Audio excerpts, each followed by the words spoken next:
मेरा बच्चों को बाहर भिजाने का एक्सपीरियंस 20 साल के ऊपर रहा है और गए 20 साल में सालाना हम लोग 5 से 6 हज़ार बच्चों को बाहर भिजाते रहे हैं अभी तक। तो हर महीने में एक हफ्ता से 15-20 दिन मैं पर्सनली खुद यहाँ पे रहूँगा। जो भी पेरेंट्स बच्चों के कुछ भी डाउट्स होंगे उसको हम लोग पर्सनली क्लियर करने की कोशिश करेंगे और सही तरीके में बाहर जाने का प्रोसेस और उसका इम्प्लीमेंटेशन परफेक्टली कराने की पूरी तरह से कोशिश करेंगे। यहाँ पे मैं अभी आज पूरे दिन के लिए अवेलेबल हूँ, तो किसी को भी कुछ पर्सनल लेवल पे डिस्कस करना है, बात करना है किसी भी कंट्री के बारे में, कैसे इमिग्रेशन होता है, प्रोसेसिंग होता है, आप फ्री कभी भी रहिए, 1-on-1 हम लोग डिस्कस कर सकते हैं। Thank you sir.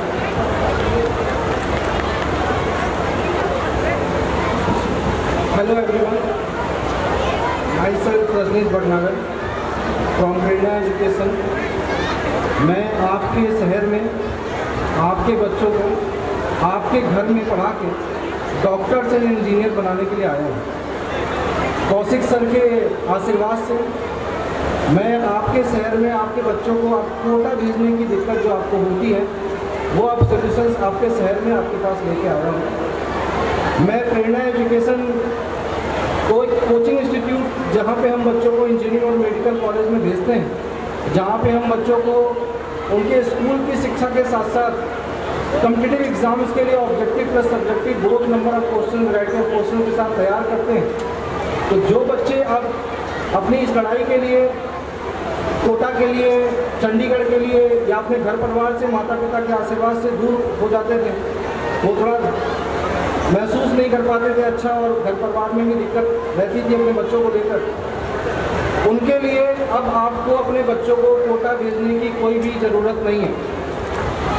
आपके सारे शिक्षक जिन्होंने कोटा में बच्चों को पढ़ाया, जिन्होंने दिल्ली में बच्चों को पढ़ाया, वो आपके शहर में रहकर आपके बच्चों को पढ़ाएंगे। आपके पास वही सारा स्टडी मटेरियल, वही सारा एकेडमिक डिसिप्लिन होगा जो कोटा में और दिल्ली में बच्चों को आप प्रोवाइड कराते हैं। आपके बच्चे आपकी नज़रों के सामने रहकर पढ़ाई करेंगे। मैं 2006 से इस एजुकेशन सिस्टम में इन्वॉल्व हूँ। मैं 2006 से बच्चों को इंजीनियर और डॉक्टर्स बना रहा हूँ। प्रेरणा एजुकेशन अभी ऑल ओवर इंडिया 17 सेंटर्स के साथ मैं डॉक्टर्स और इंजीनियर्स बना रहा हूँ। अभी तक मैंने 70% स्टूडेंट्स जो मेरे साथ जुड़े हुए हैं उनको मैंने मेडिकल MBBS कॉलेज में, डॉक्टर MBBS कॉलेज में भेजा है। मैं आपसे अनुरोध करता हूँ, आपसे रिक्वेस्ट करता हूँ, आज इवनिंग में 7 o'clock तक मैं यहाँ पे अवेलेबल हूँ। सारे पेरेंट्स से मैं रिक्वेस्ट करता हूँ, मेरे पास एक अच्छा एक्सपीरियंस है आपके बच्चों के सपने पूरे करने के लिए। आपके मन में कोई भी क्यूरी हो, आपके मन में कोई भी सवाल हो, कोई भी क्वेश्चंस हो, किस तरीके से हम बच्चों को यहाँ पे एकेडमिक सुविधाएं देंगे, उसके लिए आप मुझसे बातचीत कर सकते हैं। मैं आपके बीच में ही हूँ, आपके बीच में ही रहूँगा। आपके मन में कोई भी क्वेश्चन अपने बच्चों के एकेडमिक को लेकर है, आप मुझसे उसके बारे में रिक्वेस्ट कर सकते हैं, आप मुझसे उस बारे में पूछ सकते हैं। इसके साथ में जो बच्चे आर्ट्स स्ट्रीम के साथ हैं या जो बच्चे कॉमर्स स्ट्रीम के साथ हैं, जो बच्चे मेडिकल और JEE में नहीं जा सकते, उनके यूनिफॉर्म एग्ज़ाम्स के लिए, उनके गवर्नमेंट एग्ज़ाम्स के लिए, जो बच्चे SSC में, बैंक में, PO में, NDA में, रेलवे में यूनिफॉर्म एग्ज़ाम्स में जाते हैं, पुलिस में जाते हैं, उनके लिए भी हम स्कॉलर्स अकेडमी को यहाँ पे इन्वॉल्व कर रहे हैं। स्कॉलर्स अकेडमी एक दिल्ली ब्रांड है, जहाँ पे दिल्ली के और जो टीचर्स अपने सब्जेक्ट में, अपने कंटेंट में माहिर हैं, अपने बच्चों को गवर्नमेंट एग्ज़ाम्स तैयारी कराने के लिए कौशिक सर के साथ, कौशिक सर के आशीर्वाद से आपके शहर में मैं आपके बच्चों को गवर्नमेंट एग्ज़ाम्स की तैयारी भी इसी परिसर में कराने के लिए आया हूँ। आपके पास कोई भी क्वेश्चन अगर आता है प्रेरणा एजुकेशन से रिलेटेड या स्कॉलर्स अकेडमी से रिलेटेड, गवर्नमेंट एग्ज़ाम से या डॉक्टर से, इंजीनियर्स को लेकर कोई भी क्वेश्चन आता है तो आप मुझसे पूछ सकते हैं। Thank you so much sir. के लिए तो अब मैं मंच पर आमंत्रित करता हूं अपने भाई दिनेश को कि वो आए और काव्य पाठ प्रस्तुत करें। भाई करके आदेशित करें, मेरी आवाज़ पीछे तक जा रही है कि नहीं जा रही है? पीछे एक बार आप हाथ खड़े करके जोर से अपने लिए तालियां बजा दीजिए। आपके धैर्य के लिए आपका धन्यवाद करता हूं। मैं भी प्रतीक्षा में था और आप भी प्रतीक्षा में थे।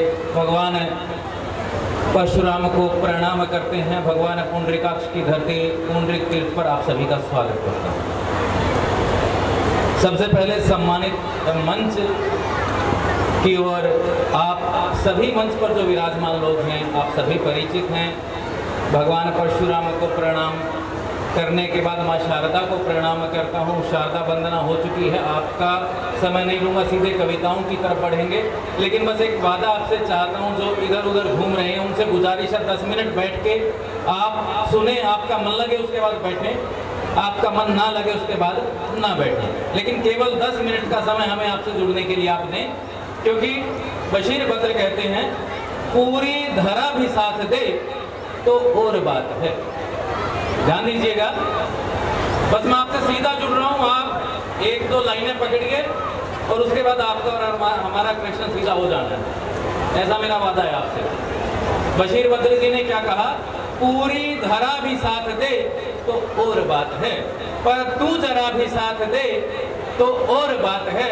चलने को एक पांव से भी चल रहे हैं लोग, चलने को एक पांव से भी चल रहे हैं लोग, पर दूसरा भी साथ दे तो और बात है। आपके आशीर्वाद की अपेक्षा है। बस इसी तरह से छोटी छोटी बातों से हम एक दूसरे से जुड़े रहेंगे।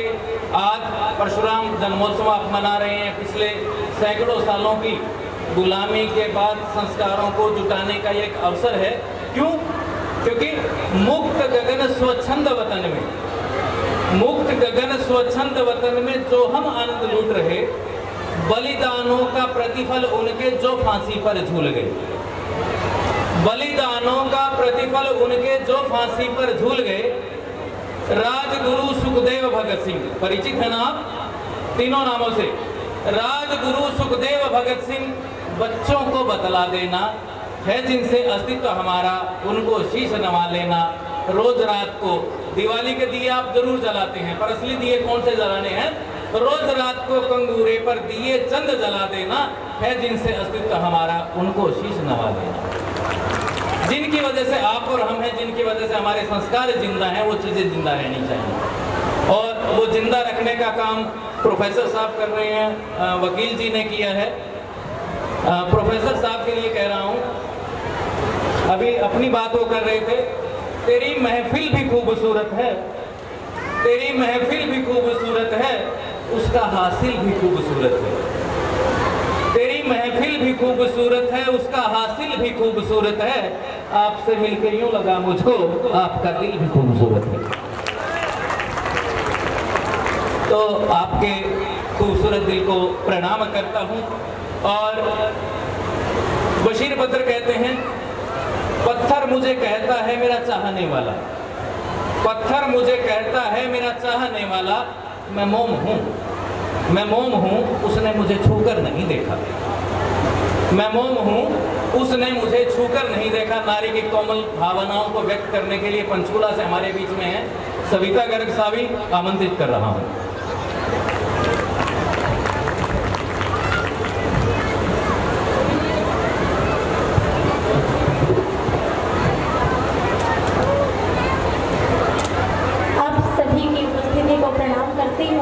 और मंच पर उपस्थित सभी काव्य प्रेमियों को, सशक्त हस्ताक्षरों को मैं हाथ जोड़कर प्रणाम करती हूँ। हरियाणा की बेटी हूँ, मैं चाहती हूँ कि एक बार आप सब मेरा हौसला बढ़ाइए। बहुत बहुत धन्यवाद। आज अक्षय तृतीया है, भगवान परशुराम का जन्मोत्सव है और कहा भी गया है कि अपने अस्तित्व के लिए, अपने स्वाभिमान के लिए और सनातन की रक्षा के लिए परशुराम बनने में देर नहीं करनी चाहिए। एक बार दोनों हाथ उठाकर मेरे साथ भगवान का जयकारा लगाइए। भगवान परशुराम की। मेरी वाणी में, मेरी कलम की इतनी औकात तो नहीं कि मैं उनका गुणगान करूं, लेकिन चंद पंक्तियां मैंने भगवान परशुराम के चरणों में समर्पित की हैं और मैं चाहती हूं कि मन से आप भी उन पंक्तियों को सुने। अपना काव्य पाठ आरंभ करती हूँ, सुनिएगा। कि ब्राह्मण कुल में जन्म लियो पर क्षत्रिय धर्म निभाए हो,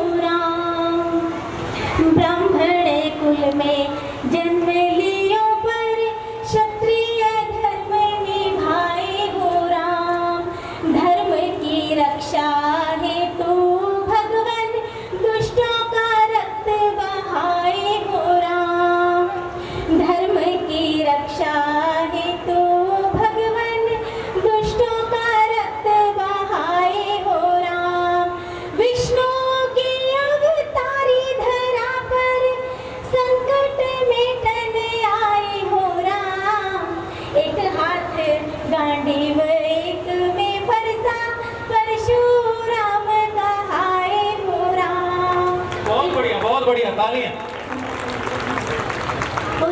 नवभूमि है तू तीर चला कर सागर पीछे हटाए हो राम। नवभूमि है तू तीर चला कर सागर पीछे हटाए हो राम। कोंकण गोवा और केरल सब इनके ही तो बसाए हो राम। बहुत खूब। एकादश छंद युक्त स्तोत्र लिखकर सारे धर्म निभाए हो राम। एक हाथ गांडीव एक में फरसा परशुराम कहाए हो राम।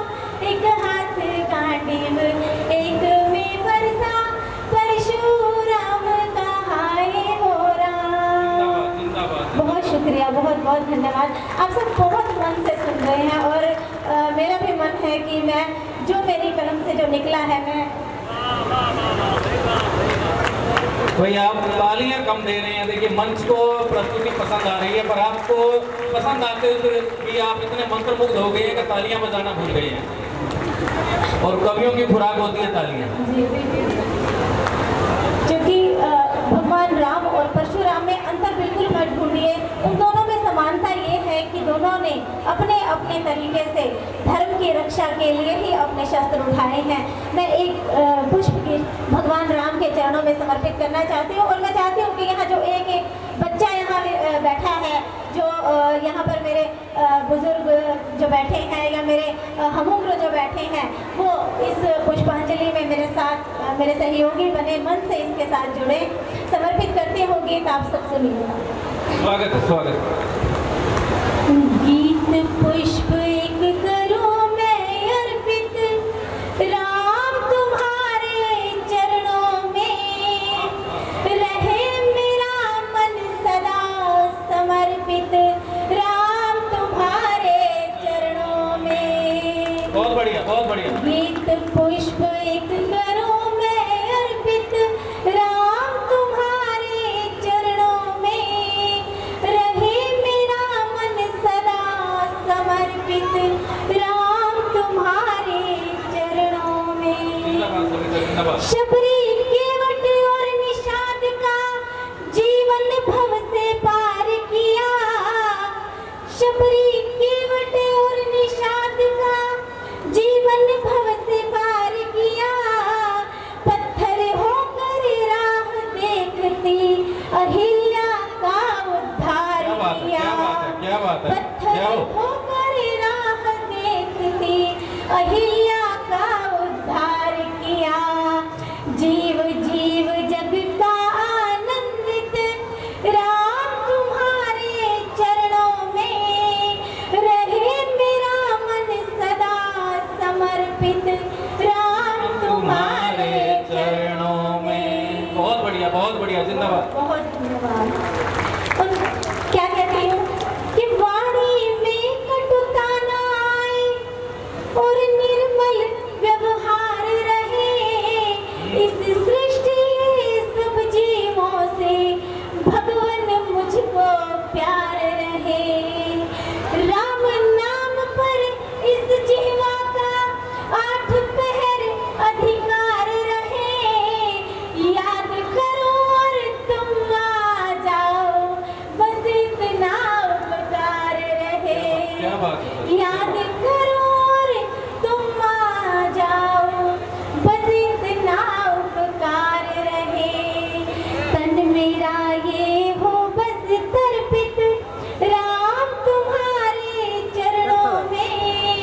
रहे मेरा मन सदा समर्पित राम तुम्हारे चरणों में। बहुत खूब, बहुत खूब। बहुत धन्यवाद सर। और धीरज धर कर कर्म करो और मर्यादा का ध्यान रहे। अपने कुल पर और धर्म पर सदा मुझे अभिमान क्या बात है, रहे। क्या बात है। अपने कुल पर और धर्म पर सदा मुझे अभिमान रहे। रहूं राम की दासी मेरी, बस इतनी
बैठे सभी पिताओं को समर्पित करती हूँ। जी, स्वागत है। सुनिए। बहुत शुक्रिया। भीतर चलते तूफानों का किसी को भी अनुमान नहीं। एक पिता, एक बेटी का पिता होना बहुत आसान बात नहीं है, और मैं मन से मैंने ये भाव समर्पित किए हैं पिता को, और मैं चाहती हूँ कि आप सब मन से इस गीत अनुमान नहीं, एक बेटी का बाबुल होना इतना भी आसान नहीं। क्या बात है। बहुत एक बढ़िया। बेटी का बाबुल होना इतना भी आसान नहीं। और कैसे आसान नहीं है, एक एक शब्द को समझिएगा, सुनिएगा, और अगर यहाँ दिल तक पहुँचे तो आप आशीष दीजिएगा कि लगा के सीने रखता है जो अपनी नन्ही गुड़िया को, देख देख जीता हंसता है उस जादू की पुड़िया को। लगा के सीने रखता है जो अपनी नन्ही गुड़िया को, देख देख जीता हंसता है उस जादू की पुड़िया को। दिखे नहीं घर में तो लगता जैसे उसमें प्राण नहीं, एक बेटी का बाबुल होना इतना भी आसान नहीं। जिंदाबाद। बहुत शुक्रिया। और नन्हे नन्हे कदमों को जब घर से बाहर रखती है, अनहोनी की आशंका से पिता की धड़कन बढ़ती है। नन्हे नन्हे कदमों को जब घर से बाहर रखती है, अनहोनी की आशंका से पिता की धड़कन बढ़ती है। उसके मन की उथल पुथल पे किसी का जाता ध्यान नहीं, एक बेटी का बाबुल होना इतना भी आसान नहीं, एक बेटी का बाबुल होना इतना भी आसान नहीं। यौवन की दहलीज देख कर चिंता में पड़ जाता है, ब्याहने लायक जिसकी बेटी कब वो भला सो पाता है। यौवन की दहलीज देख कर चिंता में पड़ जाता है, ब्याहने लायक जिसकी बेटी कब वो भला सो पाता है। नींद भूख का उसको अपनी जरा भी रहता ध्यान नहीं, एक बेटी का बाबुल होना इतना भी आसान। बहुत शुक्रिया सर। और ढूंढ ढूंढ कर अच्छा वर उसकी चप्पल घिस जाती है, बिटिया दुल्हन बन जाती है, फिर वो घड़ियां आती हैं। ढूंढ ढूंढ कर अच्छा वर उसकी चप्पल घिस जाती है, बिटिया दुल्हन बन जाती है, फिर वो घड़ियां आती हैं। फिर भी रहता चिंता में कोई रूठा तो मेहमान नहीं, एक बेटी का बाबुल होना इतना भी आसान नहीं, एक बेटी का बाबुल होना इतना भी आसान नहीं। और बेशक देहरी से बेटी की डोली करता पिता विदा, लेकिन मरते दम तक उसको दिल से करता नहीं जुदा। बेशक देहरी से बेटी की डोली करता पिता विदा, लेकिन मरते दम तक उसको दिल से करता नहीं जुदा। और ये पंक्तियाँ अगर दिल तक जाए तो मैं चाहूँगी आप मुझे आशीष दें कि बेशक देहरी से बेटी की डोली करता पिता विदा, लेकिन मरते दम तक उसको दिल से करता नहीं जुदा। त्याग पिता का नभ से ऊंचा, त्याग पिता का नभ से ऊंचा, दे पाता प्रमाण नहीं। एक बेटी का बाबुल होना इतना भी आसान नहीं। बहुत बढ़िया सविता, बहुत बढ़िया, धन्यवाद। बहुत बहुत धन्यवाद। आप सभी ने बहुत मन से सुना, मुझे बहुत स्नेह दिया, बहुत प्यार दिया, इसके लिए मैं आभारी हूँ। और अब आप सभी के बीच में जिन्हें आमंत्रित करने वाली हूँ, उनका वो आज के संयोजक हैं, संचालक हैं, और उनकी कविताओं। सबसे पहले मैं निवेदन करता हूँ कि इन विपरीत परिस्थितियों में, विपरीत से मेरा कहने का मतलब इतना सा है कि गर्मी है, लगभग 2.5-3 घंटे से यहाँ आप बैठे हुए हैं, उसके बावजूद भी आपने बड़े मनोयोग के साथ सविता जी को सुना और उन्होंने बड़े आत्मविश्वास के साथ आपको सुनाया। एक बार जोरदार तालियां सविता जी के लिए आप बजाएं। और उसके पश्चात मैं चाहता हूं कि इस कार्यक्रम का जो संचालन कर रहे हैं हमारे अनुज दिनेश शर्मा दिनेश जी, मुझे यहीं आकर पता चला कि वो 3 साल यहाँ पर एक प्राध्यापक के रूप में कार्य कर चुके हैं। तो आज उनका दूसरा रूप एक कवि के रूप में आज उन्हें आप सुनेंगे।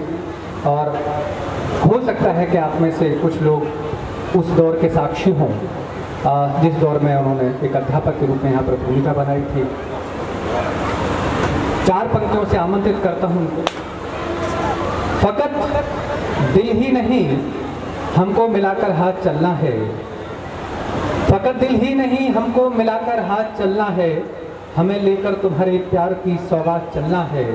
कहाँ तक ले चलोगे इस सफ़र को तय करो खुद ही, जहाँ तक भी चलोगे अब तुम्हारे साथ चलना है, जहाँ तक भी चलोगे अब तुम्हारे साथ चलना है। जोरदार तालियों के साथ आमंत्रित करता हूँ दिनेश शर्मा दिनेश जी को। और मैं निवेदन करता हूँ अपने सभी कवि मित्रों से कि जितने भी हमारे श्रोता यहाँ पर बैठे उनकी ज़्यादा परीक्षा न ली जाए, छोटी छोटी पारी खेल के हम कोशिश करेंगे कि आपके और खाने के बीच में से जल्दी हम विदा लें, ताकि पीछे जो खाने की व्यवस्था है वो उसका आनंद आप सही समय पर उठा सकें।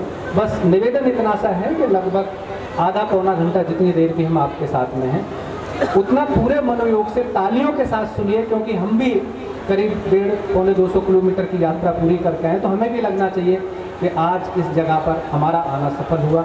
जोरदार तालियों से स्वागत कीजिए भाई दिनेश शर्मा का। आइए।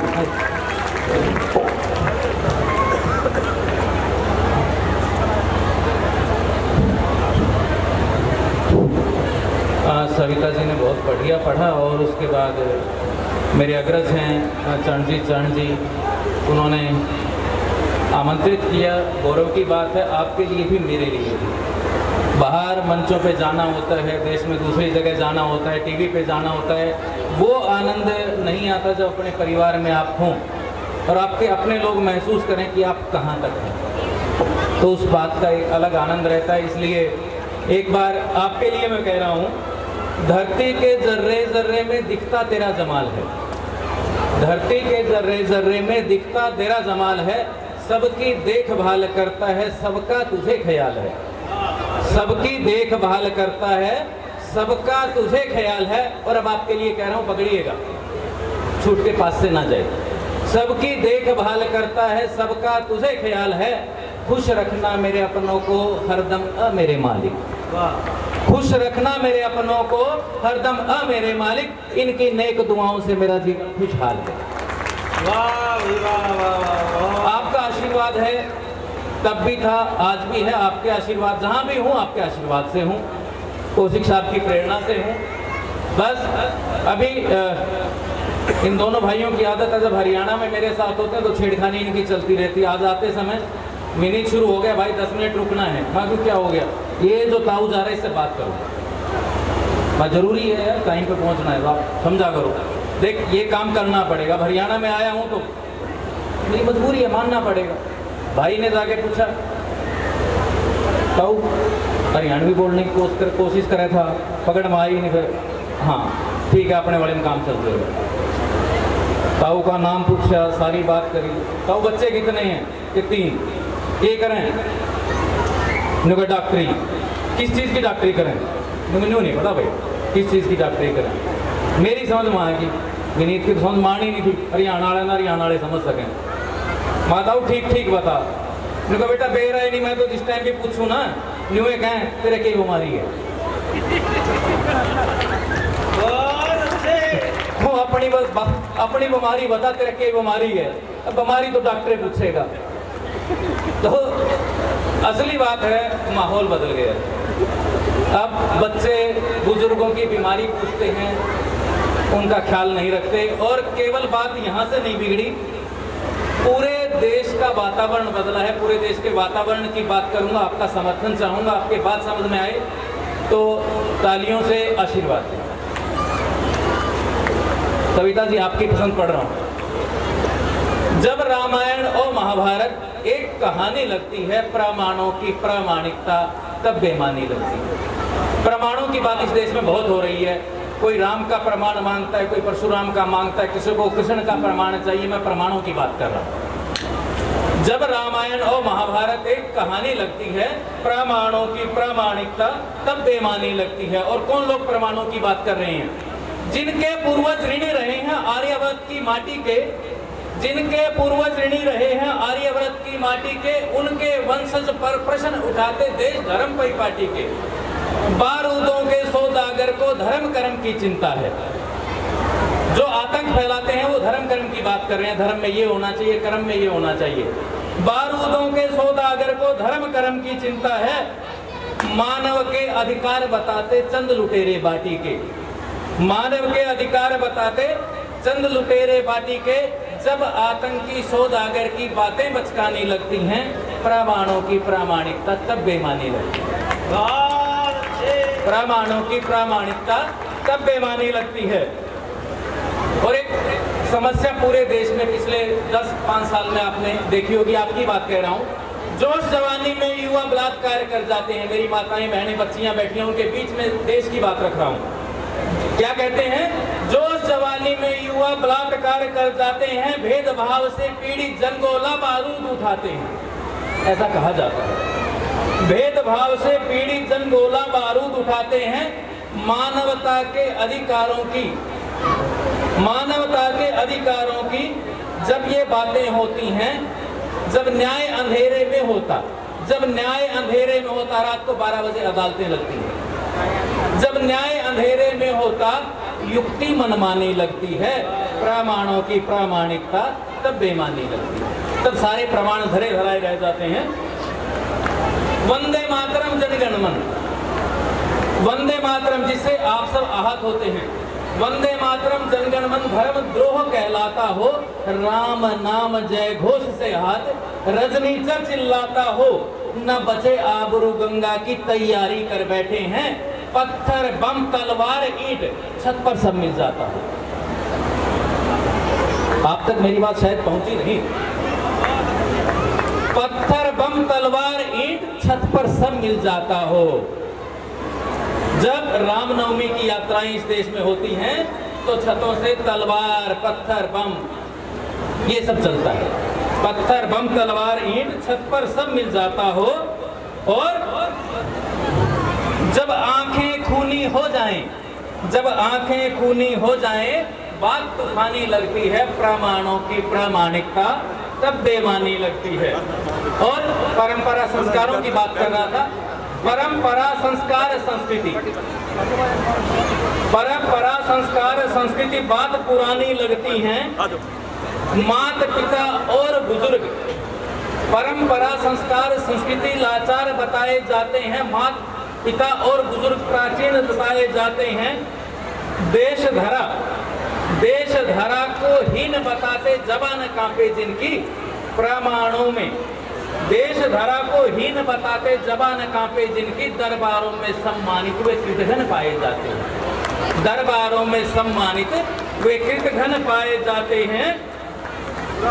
जब अपमानित वर्तमान में चूनर धानी लगती है। जब कोई किसान अपमानित होता है, जब कोई किसान आत्महत्या करता है, जब अपमानित वर्तमान में चूनर धानी लगती है, प्रमाणों की प्रामाणिकता तब बेमानी लगती है। प्रमाणों की प्रामाणिकता तब बेमानी लगती है। और क्यों हो रहा है ऐसा सब? ये सब क्यों हुआ? हमारे बीच में ही जयचंद है, उनके लिए कह रहा हूं। घर में जिसके जयचंद हो मुश्किल में पड़ जाता है, आस्तीन में सांप मिले तो व्याकुल मन घबराता है।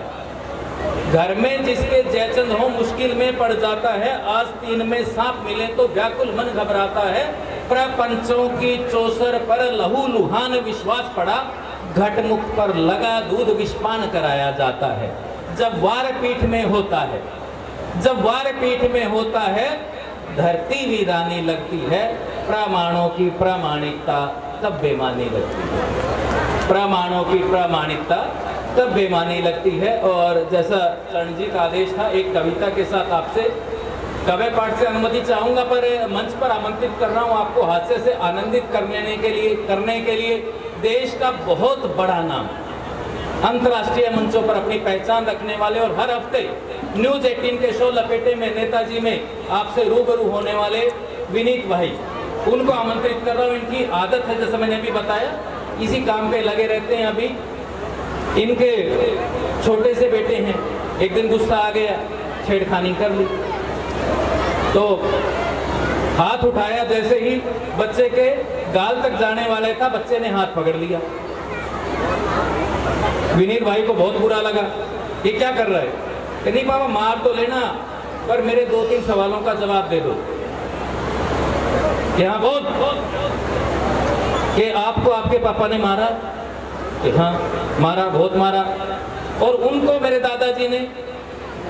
कि हाँ उनको भी बहुत मारा।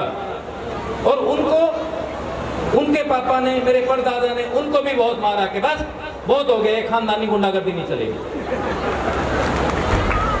तो वही वक्त बदल रहा है, बच्चों के साथ आपकी खानदानी गुंडागर्दी नहीं चलेगी, माहौल बदल गया, उसके अनुसार हमें बदलना है। आइए हास्य की ओर आपको लिए चलता हूँ। देश का बड़ा नाम हमारे बीच में है, हमारे पुंडरी के लिए, इस पुंडरिक तीर्थ के लिए उनका आना गर्व की बात है, और हमारे लिए उनका आना गर्व की बात है। तालियों से स्वागत करें।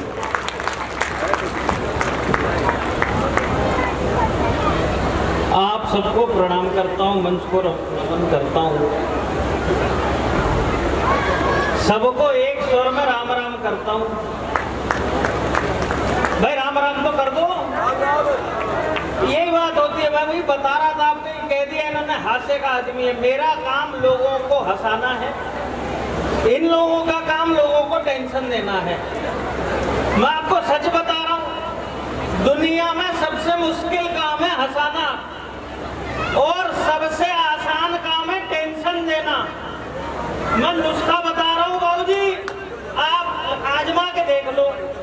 सबसे आसान काम है टेंशन देना। कैसे दे सकते हैं मैं बताता हूँ, और बात अच्छी लग जाए, जहाँ जहाँ बात अच्छी लगे वहाँ वहाँ ताली बजा के बताना। मैं आपको नुस्खा बता रहा हूँ दूसरों को टेंशन देने का। सुबह सुबह बाबूजी आप सड़क पे निकलो टहलने के लिए, सामने से कोई आ रहा है, आप उसको नहीं जानते, वो आपको नहीं जानता, उसके पास जाओ, बोलो भाई राम राम बोल के चले जाओ। वो दिन भर टेंशन में रहेगा, था कौन? बहुत बढ़िया, जिंदाबाद। टेंशन देना सबसे आसान काम है, हंसाना सबसे मुश्किल काम है। एक लाइन की बात कहता हूँ, सबसे ज्यादा टेंशन कौन दे सकता है आपको? सबसे ज्यादा टेंशन दे सकती है लुगाइयाँ। हाँ। मैं सच बता रहा हूँ, और बात अच्छी लग जाए तो पीछे से आगे तक के हाथ खुले। एक लाइन में टेंशन दे सकती है, और जितने यहाँ लुगाई वाले मर्द बैठे हैं, अगर उनको ये बात अच्छी लगे तो मुझे बता देना। एक लाइन में चाहे कोई हो, सीएम हो, डीएम हो, जज, कलेक्टर, कोई हो, उसकी लुगाई चाहे तो एक लाइन में टेंशन दे सकती है। सिर्फ एक बात बोल के खाना खा लो, फिर तुमसे कुछ बात करनी है। क्या बात है, जिंदाबाद।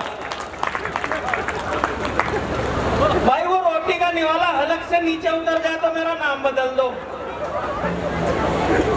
मैं सच आपको बता रहा हूँ, टेंशन देना बहुत आसान काम है, हंसाना बहुत मुश्किल काम है। और इन्होंने मुझे बता दिया है, मैं वैसे भी आपका ज्यादा समय नहीं लूंगा। असल में क्या होता है मैं आपको बताऊं, ज्यादा लंबी कविता तो पढ़नी नहीं चाहिए, एकदम नहीं पढ़नी चाहिए बाबूजी, मैं सच बता रहा हूँ आपको।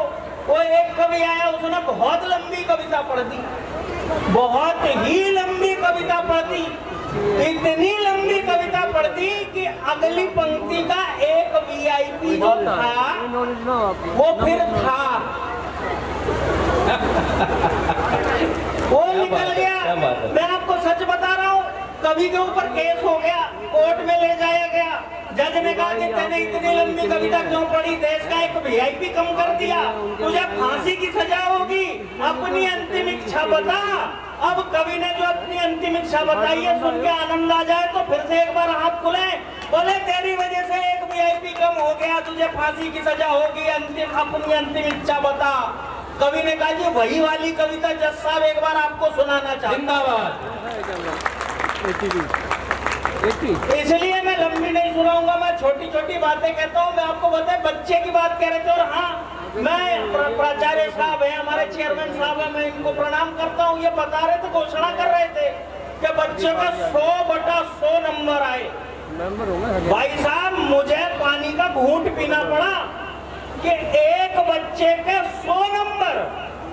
हम 3 भाई थे, हाँ। और हम तीनों के मिला के 99 नंबर होते थे। क्या बात है, क्या बात है विनीत भाई। तीनों भाइयों का मिला के भी 1 नंबर कम होता था, यहाँ अकेला बच्चा 100 नंबर ला रहा है।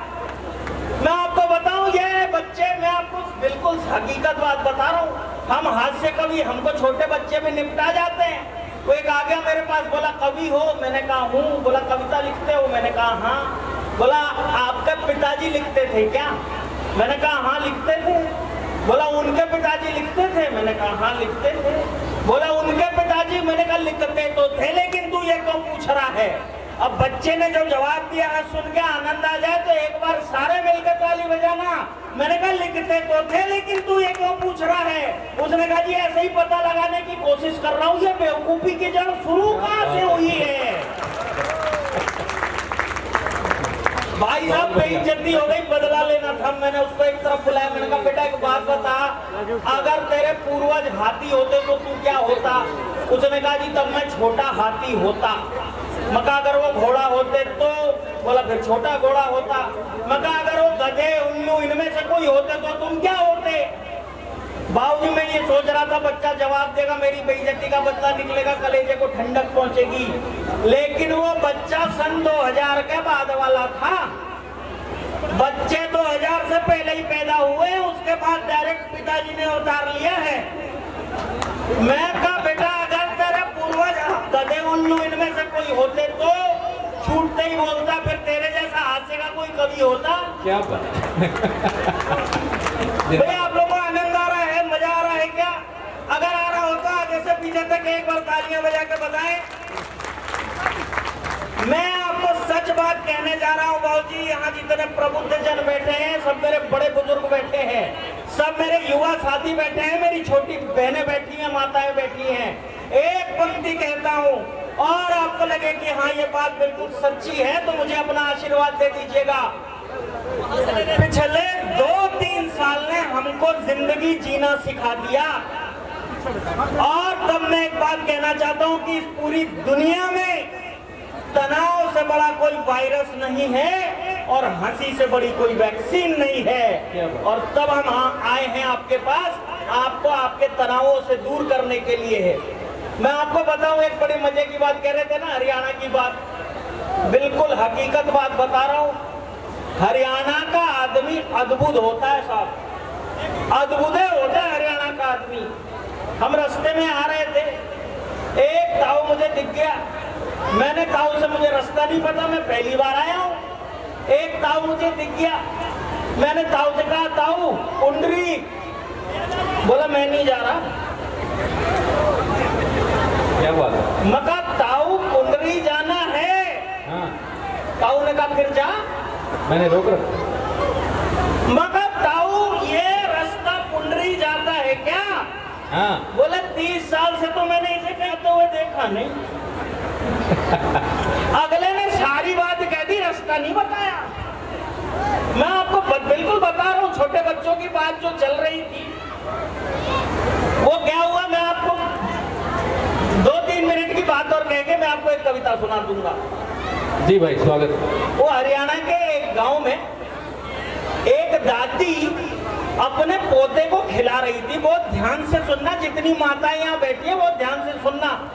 एक दादी अपने पोते को खिला रही थी। ओ मेरा चंदा, ओ मेरा चंदा। हाथ से छूट गया चंदा जमीन पे। चंदा के लग गई चोट। अच्छा। अब चंदा की मम्मी आ गई, उसने अपनी सास से ये कहा जी। कि देखो सासू, तुम्हारी वजह से मेरे बेटे के चोट आई है। हाँ। आज के बाद मेरे बेटे का हाथ मत लगा देना। अच्छा। अब वो सास बाद में पता चला कि पुंडरी की थी। अच्छा। अब उस सास ने जो जवाब दिया, जितनी सास यहाँ बैठी हो एक बार ताली बजा देना।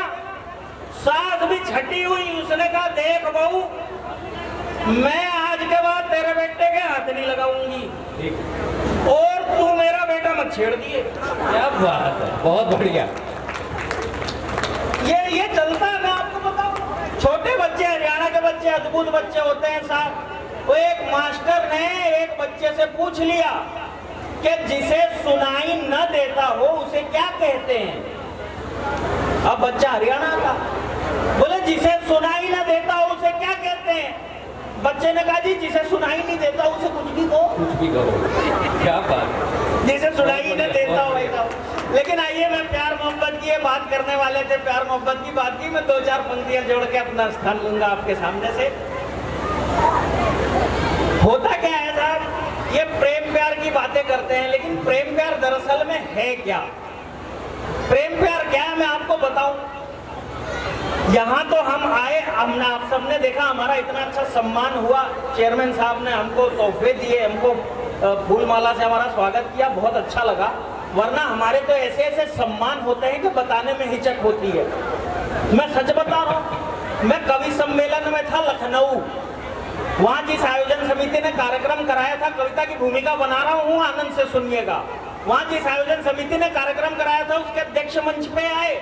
वहाँ से घोषणा हुई कि अब हमारी संस्था के फला सदस्य आएंगे, भाई विनीत पांडे को माला पहना के स्वागत करेंगे। माला पहनाया, अच्छा लगा, मैंने धन्यवाद किया। फिर घोषणा हुई अब हमारी संस्था के फला सदस्य आएंगे, भाई विनीत पांडे को प्रतीक चिन्ह देंगे। चिन्ह दिया, अच्छा लगा, मैंने धन्यवाद किया। फिर घोषणा हुई कि अब हमारी संस्था के फला सदस्य आएंगे, भाई विनीत पांडे को चद्दर उड़ा के इनका स्वागत करेंगे। बाबूजी, होता क्या है, आदमी कहना कुछ और चाहता है और मैसेज उसका कुछ और चला जाता है। मैं इस वाली बात पे आऊंगा, एक उदाहरण देता हूं आपको मैडम। हम सब घर में गणेश जी बिठाते हैं, हम गणेश जी की पूजा करते हैं। एक के घर में गणेश जी बैठे हुए थे, गणेश चतुर्थी के दिन पूजा हो रही थी। शाम को पत्नी ने बहुत सामान्य सा सवाल किया पति से, जिसके समझ में आ जाए वही ताली बजाना। शाम को पत्नी ने बहुत सामान्य सा सवाल किया पति से, क्यों जी आरती याद है? हाँ। अब पति ने दिमाग पे जोर डाला, बोले हाँ सेकंड ईयर में पढ़ती तो थी साथ में।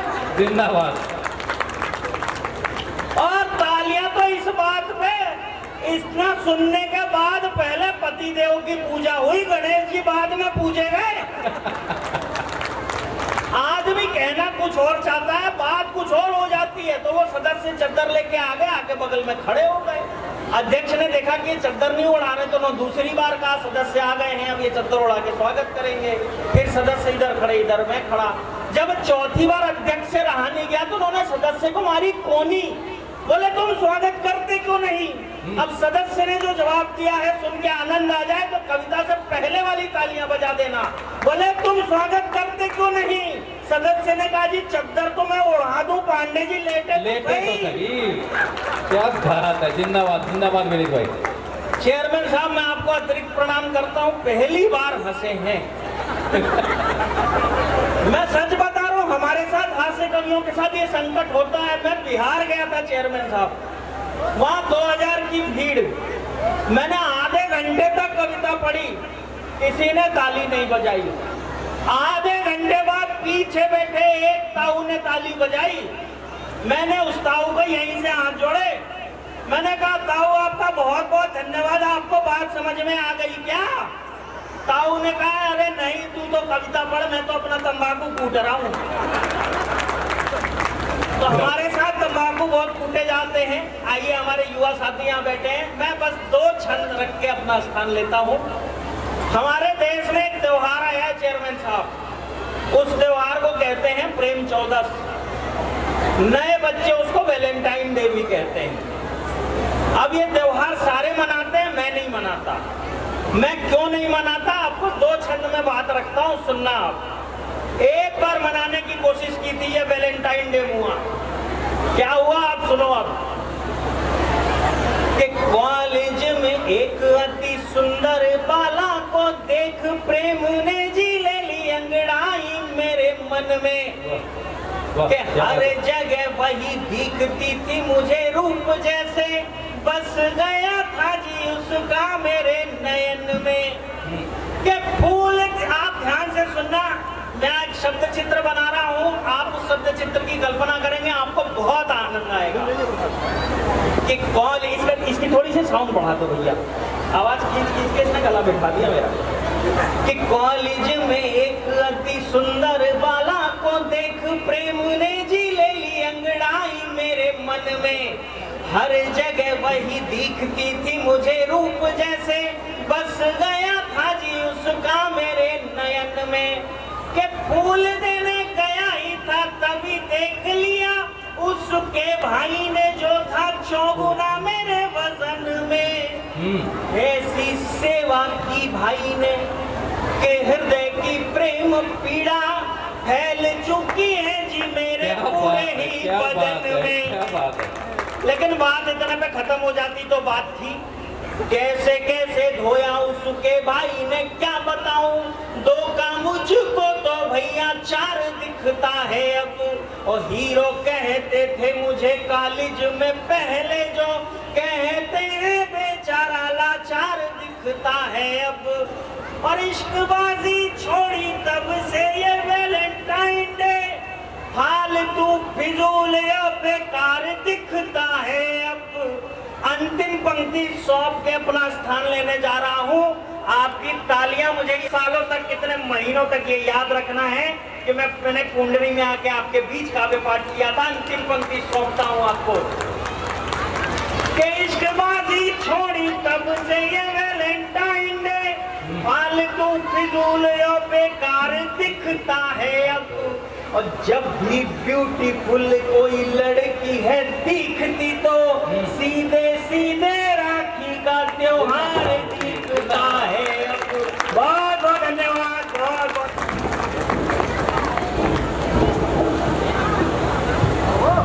आप सभी की उपस्थिति को एक बार पुनः प्रणाम करते हुए, जितने भी महानुभाव मेरे समक्ष बैठे हैं, ज़्यादा समय नहीं लूँगा, 5-7 मिनट आपके बीच रहने की कोशिश करता हूँ। और वो भी ख़ास तौर से इसलिए कि सबसे लंबी यात्रा मैं ही करके आया हूँ, तो उस यात्रा की उपस्थिति दर्ज कराने का मन है। बस 3-4 छंद आपके बीच में रखता हूँ और बात निवेदन करता हूँ कि आपके मन तक, आपके जहन तक पहुँच जाए।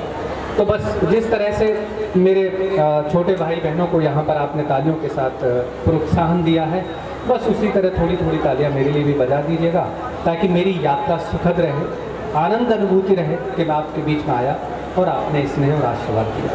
बस शुरू करना चाहता हूँ, बहुत भूमिका के लिए समय नहीं है जी। स्वागत एक छंद से निवेदन करता हूँ, जितनी माता बहनें यहाँ पर बैठी हैं आपको पंक्ति समर्पित करता हूँ। हौले हौले ख्वाहिशों की उम्र बढ़ने लगी तो दिल में जवान कितने ही ख्वाब हो गए। हौले हौले ख्वाहिशों की उम्र बढ़ने लगी तो दिल में जवान कितने ही ख्वाब हो गए। वक्त की शिकायतों पे रब की इनायतें थी, हमने जो देखे सपने गुलाब हो गए। हमने जो देखे सपने गुलाब हो गए कि दुनिया ने रख दिए पग पग पे सवाल, फिर भी इरादे सभी लाजवाब हो गए। और अगली पंक्ति पर आपका स्नेह मांगता हूं कि फिर भी इरादे सभी लाजवाब हो गए। और जिंदगी में और तो वसीला कुछ भी नहीं था, माने दी दुआएं हम कामयाब हो गए। माने दी दुआएं हम कामयाब हो गए। और चार पंक्तियां जो हमारे मंच पर बड़े लोग बैठे हुए हैं, मेरे समक्ष भी जो बैठे हुए हैं, आपको समर्पित करता हूँ। जी स्वागत है। कि खूबसूरती किसी इमारत के गमलों की जैसे और भी निखरती है काट छांट से। कि खूबसूरती किसी इमारत के गमलों की जैसे और भी निखरती है काट छांट से। हमसे ये बार बार बोलते हैं संस्कार, प्यार फैलता है अपनों में बरबांट से। कि हौले हौले घूंट घूंट दिल में उतरती है जल की सुगंध जैसे मिट्टी वाले माट से। कि जल की सुगंध जैसे मिट्टी वाले माट से। कि हमने सही है इसलिए हम जानते हैं, जिंदगी संवरती बुजुर्गों की डांट से। जिंदगी संवरती बुजुर्गों की डांट से। जिंदगी संवरती बुजुर्गों की डांट से। इस क्रम का अंतिम छंद सुना देता हूँ, उसके बाद दो छंद और सुनाऊंगा। जी स्वागत। जितनी भी युवा शक्ति मेरे समक्ष बैठी है, मैं चाहता हूँ कि ये पंक्ति आप अपने साथ लेके जाइएगा। निवेदन करता हूँ, सुनो। कि देश के दुलारे जिस रास्ते से गुजरे हों ऐसी पगडंडे ऐसा ठाऊं छू के चलिए। कि देश के दुलारे जिस रास्ते से गुजरे हों ऐसी पगडंडे ऐसा ठाऊं छू के चलिए। और फल फूलते हों जहाँ प्रेम और संस्कार, सपनों का ऐसा कोई गांव छू के चलिए। कि जिंदगी जिन्होंने लिख दी हो पथिकों के नाम, राह के दरख्तों की छाँव छू के चलिए। और अगली पंक्ति पर चाहता हूँ कि आप सबका स्नेह मिले। कि राह के दरख्तों की छाँव छू के चलिए। और पुण्य चारों धाम का बनेगा हर एक काम, घर से चलो तो माँ के पाँव छू के चलिए। क्या बात है, घर से चलो तो माँ के पाँव छू के चलिए। बहुत बढ़िया। और अंत में दो छंद और, मैं चूंकि प्रेम और देश प्रेम का कवि हूँ, बस अंत में दो छंद निवेदन। जी स्वागत। आपकी जानकारी के लिए बस 15 सेकंड की भूमिका इतनी सी है कि इस देश की आज़ादी में हमें एक गीत सुनाया गया कि दे दी हमें आज़ादी बिना खड़क बिना ढाल, साबरमती के संत तूने कर दिया कमाल। लेकिन सच इससे थोड़ा आगे, वो सच जब आप पढ़ेंगे तो इस देश की आज़ादी में 7.5 लाख शहीदों ने अपने प्राणों की आहुति दी, तब हम आज़ाद हुए। और ये आंकड़ा जिस वक्त मैंने पढ़ा तो मेरा मन हुआ कि उन अनाम शहीदों के नाम कुछ पंक्तियाँ लिखूं। बस वो पंक्तियाँ निवेदन करना चाहता हूँ अपने कविता पाठ के। जी स्वागत है। करके तमाम जिंदगी की नींद कुर्बान, कितने ही सपनों को हार से बचा लिया। कि करके तमाम जिंदगी की नींद कुर्बान, कितने ही सपनों को हार से बचा लिया। और दे दी गुलशन को लहू की हर एक बूंद, और हर एक गुलखार से बचा लिया। कि जीवन के सारे वैभव को तज दिया, पर नई नस्लों को अंधियार से बचा लिया। और अगली पंक्ति पर एक भी हाथ खामोश ना रहे। कि नई नस्लों को अंधियार से बचा लिया। और शत शत वंदन नमन है शहीदों तुम्हें, देश को गुलामी के गुबार से बचा लिया। देश को गुलामी के गुबार से बचा लिया। और अंतिम पंक्ति निवेदन करता हूँ। ये आंकड़ा जिस वक्त मैं पढ़ रहा था, वहीं से कुछ पंक्ति जन्म लेती है। एक प्रश्न मेरे जहन में उठा कि कौन थे, कहाँ से थे, बस यहीं से कुछ पंक्तियाँ जन्म लेती हैं। कविता पाठ के अंतिम पंक्ति निवेदन करता हूँ कि कौन थे, कहाँ के थे किस गोद के सपूत, ऐसे कई प्रश्नों का जवाब भी नहीं मिला। कि कौन थे, कहाँ के थे किस गोद के सपूत, ऐसे कई प्रश्नों का जवाब भी नहीं मिला।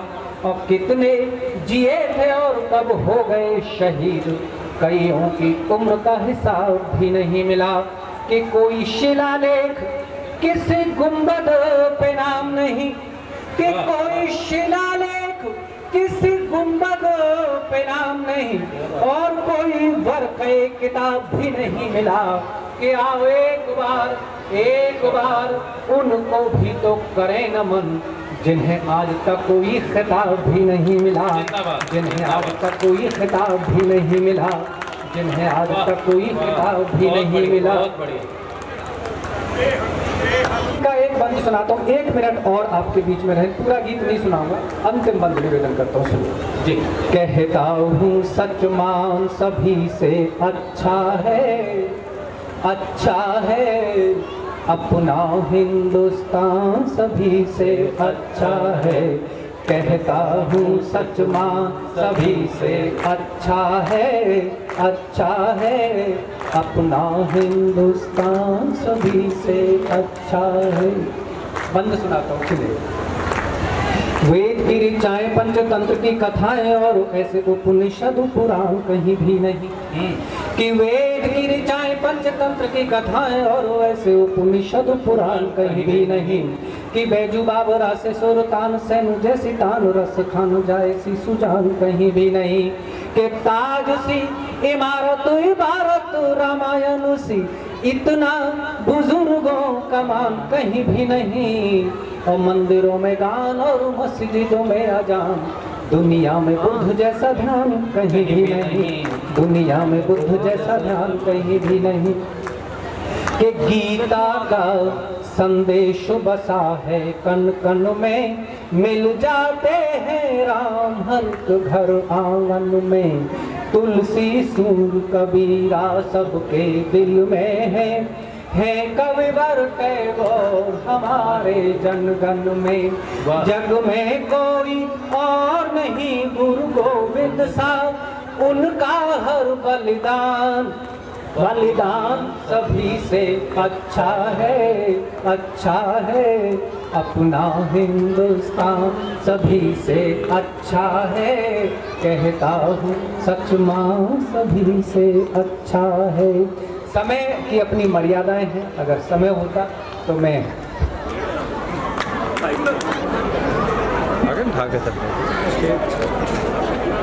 नाश्ता कह रखे मैंने